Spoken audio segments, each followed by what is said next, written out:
Washington now, we have a bunch of politicians that run our lives. They pretend to run the economy. Usually they run it into the ground. And also a bunch of politicians and a lot of support from the public media that says that it is our function and purpose and our moral responsibility, and constitutionally they claim that it is our responsibility to run the world, and that is not the case. We should mind our own business and run our own affairs.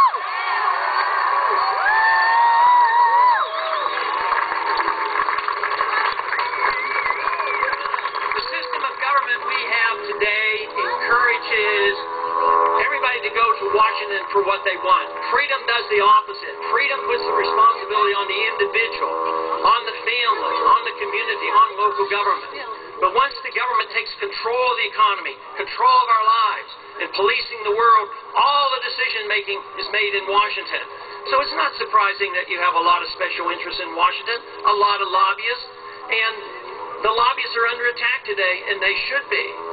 But the one thing that we have to remember is we don't attack the symptom, we have to attack the cause. Lobbying is another word for petitioning.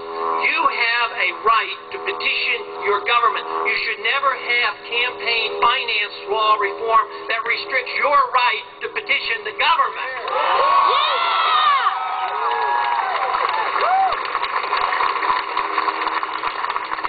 People say, but it's out of control and the lobbyists run the country, and that is true. But there's two ways of answering that and two ways to take care of that. First, if we had the right people in Washington who could resist the temptation of yielding to the pressures of the lobbyists, there would be no conflict, there would be no influence by the lobbyists. But ultimately, it is regulating the lobbyists will not solve the problem. Ultimately, this problem can only be solved by eliminating the power that government has to pass out favors. That's where our problem is.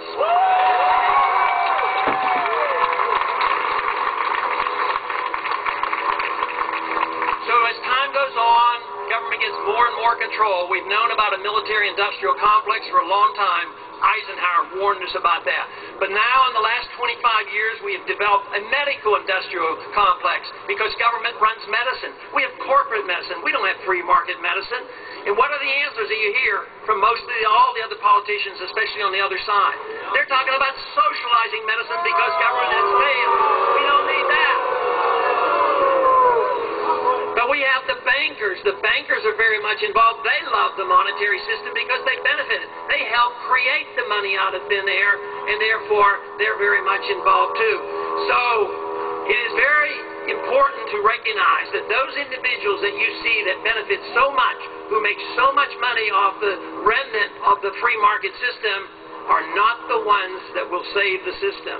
They do not come to Washington to lobby me for less government. They come for contracts. It's people like you who come to Washington who lobby for nothing more than freedom and get the government off our backs.